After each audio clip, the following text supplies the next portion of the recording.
Ada lagi Bapak yang ingin bertanya? Ya, Ustaz. Bismillahirrahmanirrahim. Assalamualaikum warahmatullahi wabarakatuh. Waalaikumsalam warahmatullahi wabarakatuh. Ketika kita mau mengikuti sholat berjamaah, baik itu asar, maghrib, dan lain-lain, berjamaah yang baik. Ketika jamaah itu udah dapat ruku, terus kita mau ikut berjamaah. Pertanyaannya, apakah kita nyusul terus ruku, kita ikut sujud? Jadi dari awal. Yang kedua,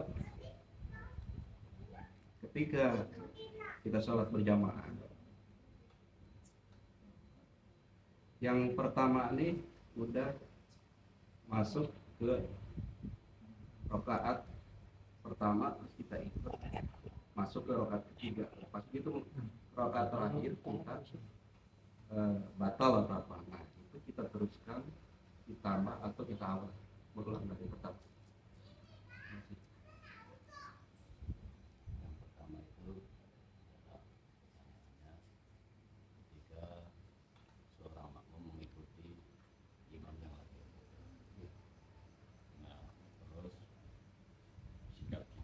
Perlakuan kita seperti apa?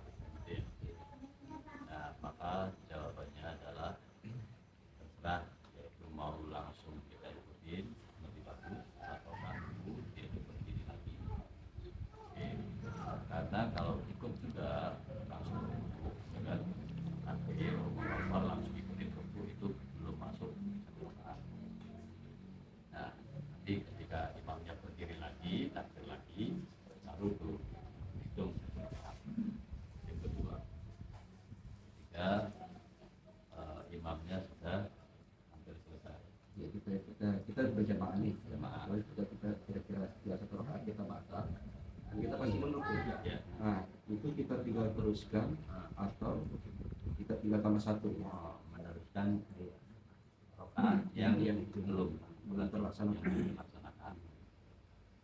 Rakaat yang belum dilaksanakan kita teruskan. Nah, kan biasanya itu ada juga yang ikutin belakangnya. Nah, jadi itu harus dilengkapi, tetap harus diteruskan. Jadi kita nggak mulai dari awal. Kalau misalkan kita maghrib nih, sholat maghrib, ternyata baru dapatnya 2 rakaat. Imam sudah salam kan, berarti kan harus nambah 1 lagi. Biasanya ketika kita posisinya masbuk itu kan jadi masbuk ya. Biasanya di belakang ada yang ikutin. Ada yang ikutin juga, itu kategori jamaah juga. Tapi tadi batal ya? Iya. Ada alasan lagi batal, kalau batal ya mau. Dia dari ulang apa? Oh, yang batal siapanya? Makmumnya. Makmumnya. Ya kalau batal mengulang lagi. Itu dari awal. Kalau batal Dari awal mengulang lagi. lagi. Maaf, saya tidak kelewat tadi ya, bahasa batalnya karena itu disampaikan sekali bahasnya. Ya kalau batal ya bilang lagi ya. Dari awal berarti. Dari awal. Dari awal. Sorry. Rakaat 2 rakaat. Iya. Itu dengan Saya mau nanya Kak, Assalamualaikum warahmatullahi wabarakatuh. Waalaikumsalam warahmatullahi. Dalam sholat Jumat, ketika khotib sedang khutbah menyampaikan ceramahnya, itu merupakan salah satu yang kewajiban harus didengarkan. Dan ketika ada katakanlah jamaah, khotib ini sedang khutbah, lalu dia masuk sholat sunnah, ya, itu diperbolehkan apa tidak? Sementara hukumnya mendengarkan khotib berkhutbah itu wajib. Itu yang pertama. Yang kedua, ketika saf di depan itu ada yang kosong, 2 orang yang mendengarkan, ya khotib itu menyampaikan khutbahnya wajib didengarkan oleh makmum apa jamaah. Lalu ada jamaah yang sholat sunnah, Baru datang. tiba-tiba baru datang tuh mendengarkan khotib itu sunnah. sunnah. Wajib. Ya, lalu ketika dia melakukan sholat sunnah itu hukumnya apa? Makruh. Nah, lalu ketika ada saf yang di depan kosong, jamaah langsung jalan, blak, itu maaf ya, yang rombongan celana gantung itu kan terkadang kalau ketika ada akhirnya di depan kiri kanannya itu kena lah apa gimana, gitu kan? Atau langsung duduk gitu, itu gimana hukumnya itu? Iya, makanya datang duluan isi siapa Itu yang Katanya belakangnya, namanya di depan. Saya gubrak-gubrak. nah, itu hukumnya gimana itu Ustaz? Hukum buat siapa? Untuk yang sholat, Salat jadi punya hukum sendiri kan? maksudnya ketika dia itu di depan, dia melewati sedangkan khotib itu sedang khotbah gitu kan. Kalau nggak salah saya udah ngirim hadisnya, kriteria orang pergi Jumatan kan gitu ya. Di MT ada itu kan ada beberapa kriteria. Kalau misalkan kita melakukan sholat Jumat itu, di situ hadisnya sudah saya sampaikan, nggak salah. Ada yang datang memang dia niat mau mendengarkan khotib Jumatan, terus mendengarkan khotib. Yang kedua memang ngantuk gitu ya, ngantuk. Yang ketiganya ya apa namanya, cuman buat ini aja gitu, apa namanya, ngelangkain orang-orang tidur gitu. Itu udah disampaikan di sini masalah. Ada nggak? Hah? Gitu lah.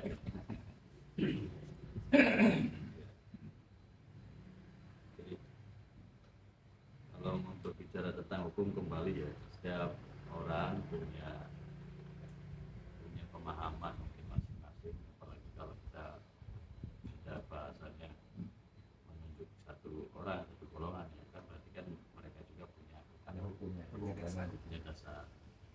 Kita kembali lagi pada sesuatu yang memang kita ketahui. Orang berbuat sesuatu itu karena dia tahu gitu kan, melakukan sesuatu itu karena tahu, makanya dia salahnya. Nah, yang sudah jelas itu memang dalam hal ini adalah hanya istilah dulu gitu.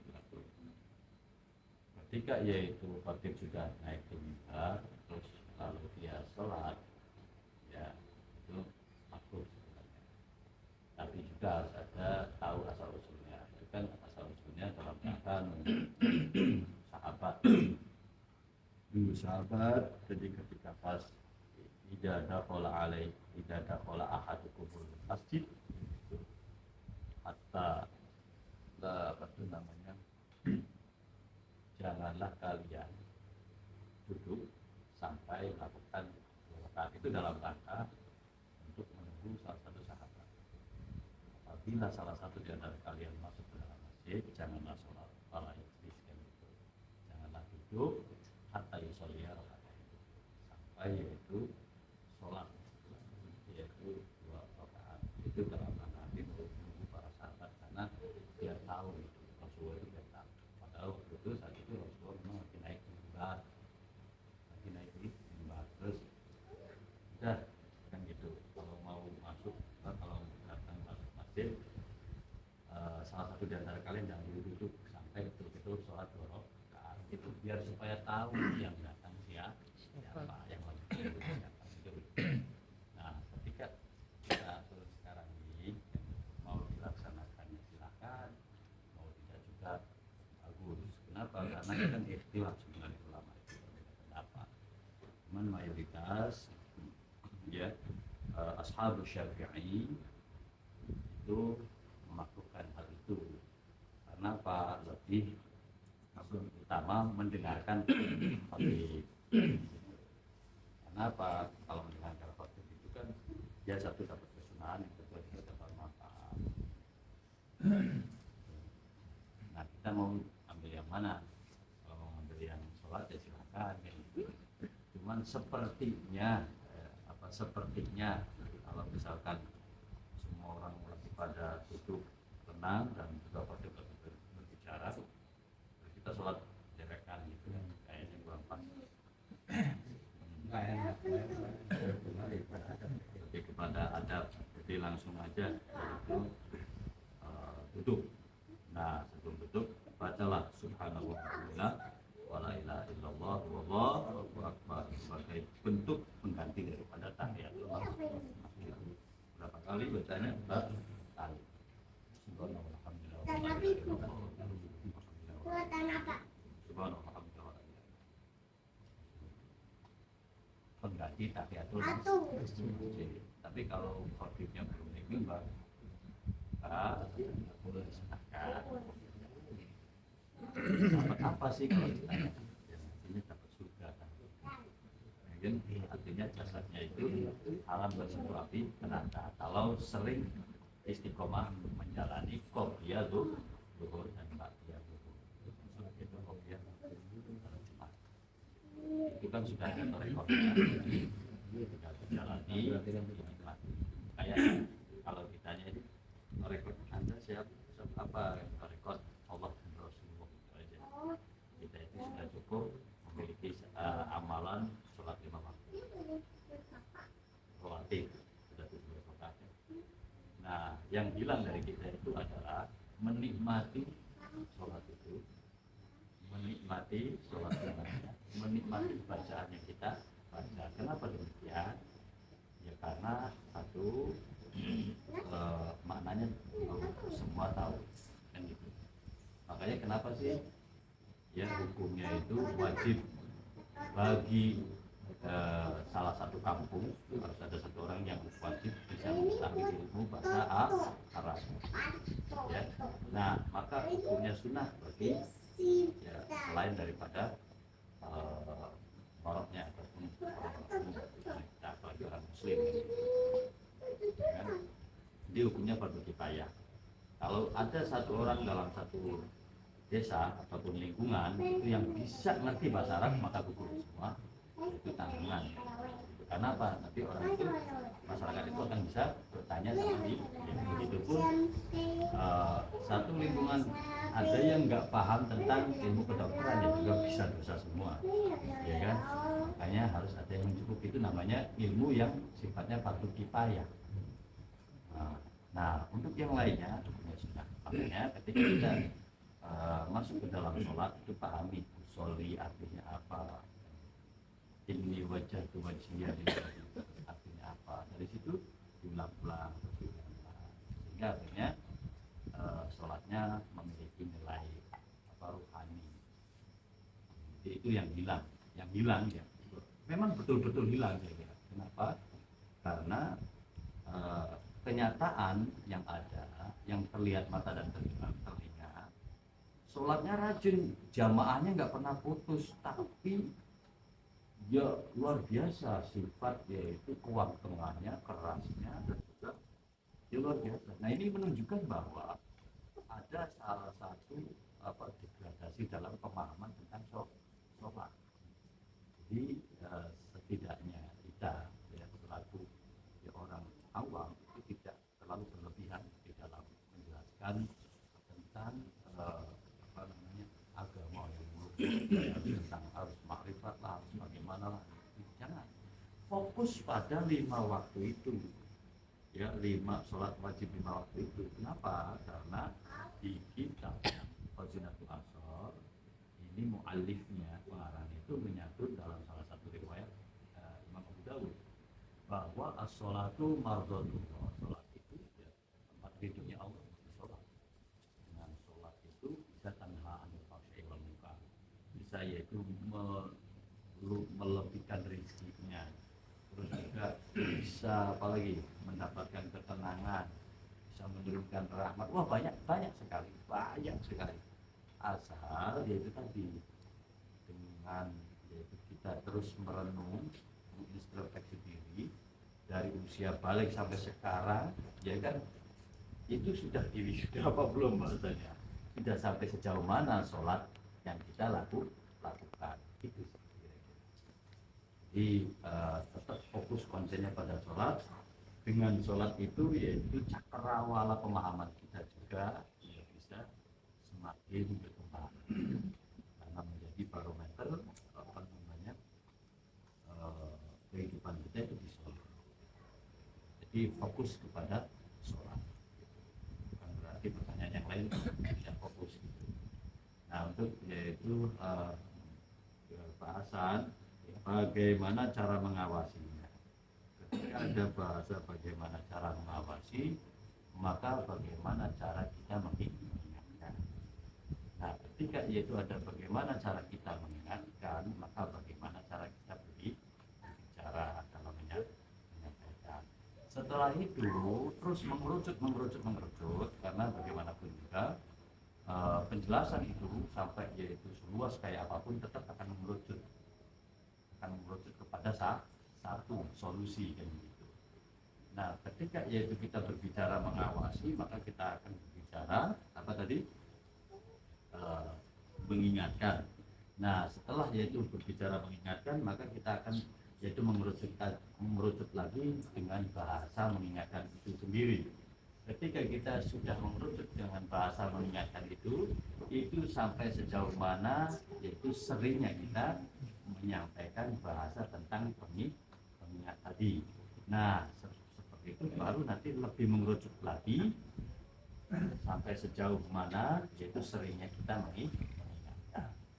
Nah, korelasinya apa dengan satu kepercayaan dirian seorang orang tua kan gitu. Kadang-kadang yaitu udah malas dia mah begitu kan gitu. Susah. Dan itu kadang-kadang itu keluar pada kita.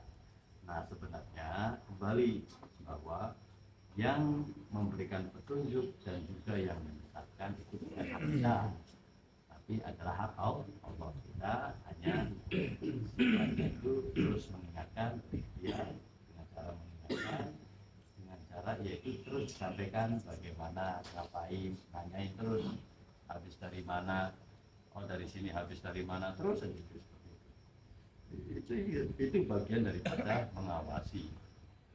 Dan juga akan diterima oleh anak itu sendiri sebagai bentuk orang tua yang perhatian.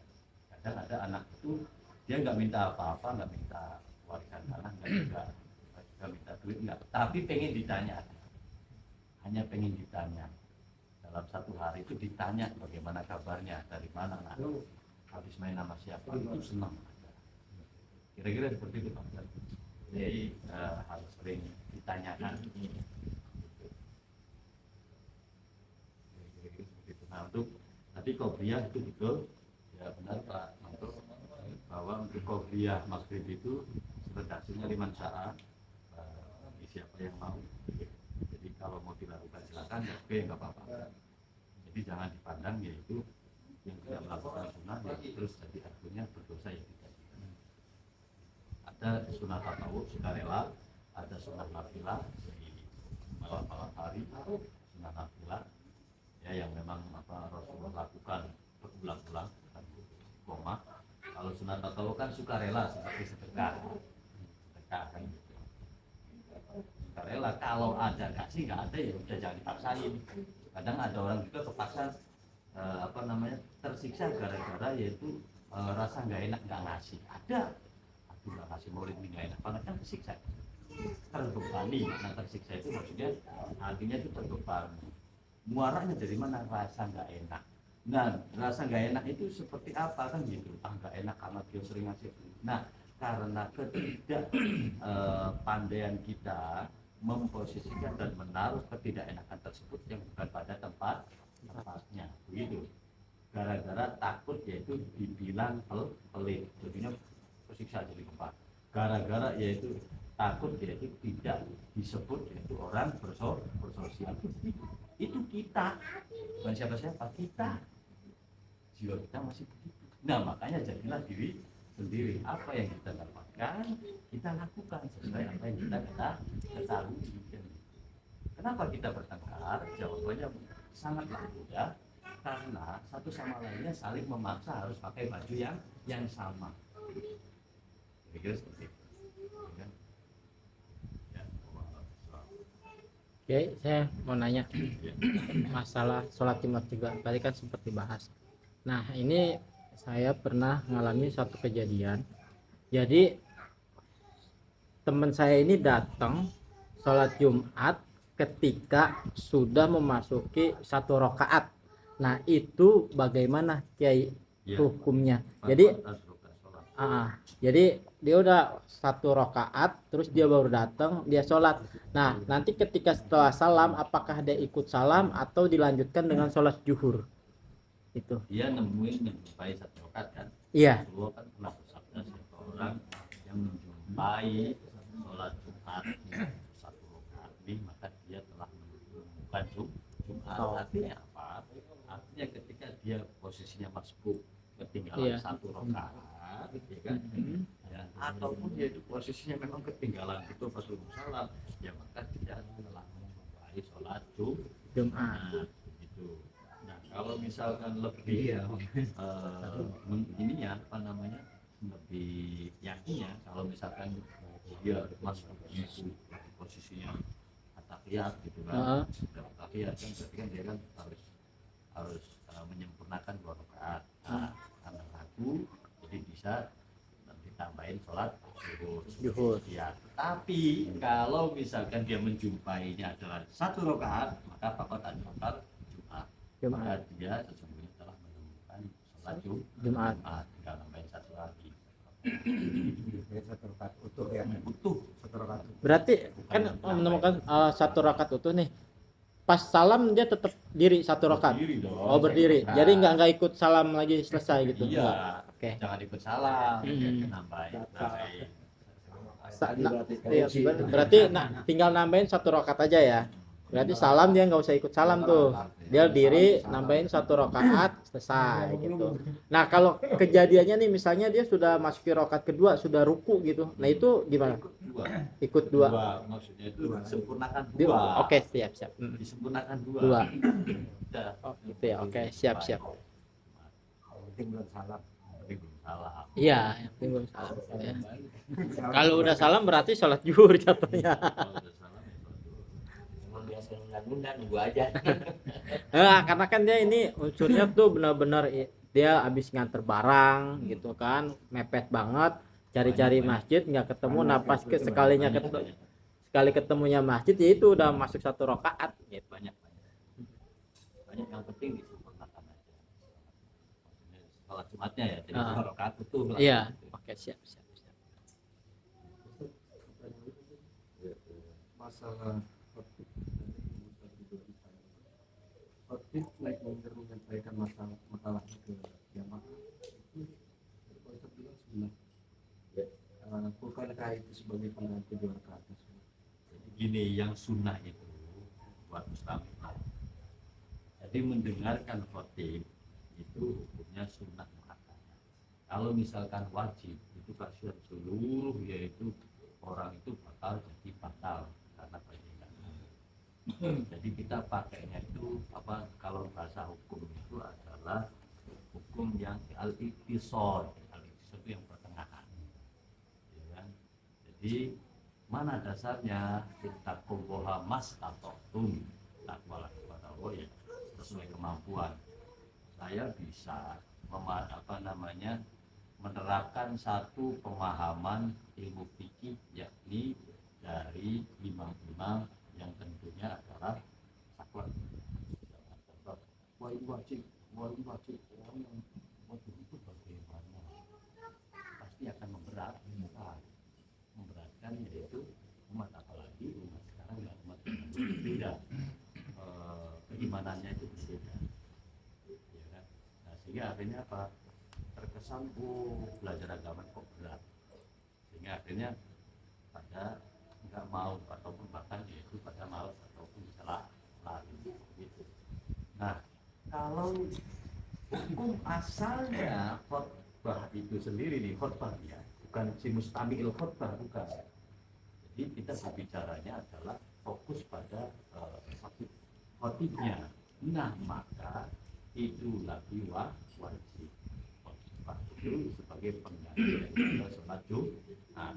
Apabila yaitu khotbahnya, rukun khotbahnya salah, maka yaitu sholat Jumatnya atau maka khutbahnya juga akan batal, tidak sah. Maka harus ulang lagi khutbahnya loh ya.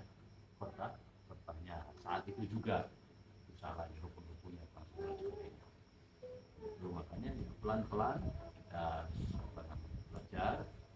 Itu maka ta'allamu qabla an tara'asu, kata Imam Syafi'i. Kenapa sih saya sering menyebut Imam Syafi'i? Karena Imam Syafi'i satu min dzurriyyatir Rasul, ya masih juga keturunan Rasul. Yang kedua juga cara berpikirnya adalah moderat, ya kan, pertengahan.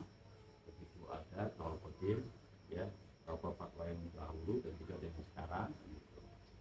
Nah, kenapa? Karena Imam Syafi'i termasuk yaitu yang sawadul a'dham, yang paling banyak pengikutnya, menunjukkan bahwa kredibilitasnya sebagai seorang mujtahid atau sebagai seorang ilmuwan, ya kan, dalam agama itu sudah sangat diakui. Itu terutama di benua Asia, Asia Tenggara, Afrika, banyak di Mesir, ya kan. Nah, maka seperti itu kira-kira. Ini ketika misalkan ada yang sholat sunnah nih, ketika yang khotib tadi menyampaikan khotbahnya, maka makruh hukumnya, dimakruhkan. Hanya alternatifnya itu langsung tinggal ngikutin apa, mendengarkan khotbah. Kan ketika dua perkara sama-sama baik, mendengarkan khotbah sunnah, yaitu sholat juga sholat sunnah juga, sholat qobliyah juga sunnah. Pilih yang mana ya? Pilih yang paling sunnah, dan pilih yang lebih dianjurkan. Yang lebih dianjurkan adalah itu mendengarkan. Wa idza khatabahul apa mimbar. Itu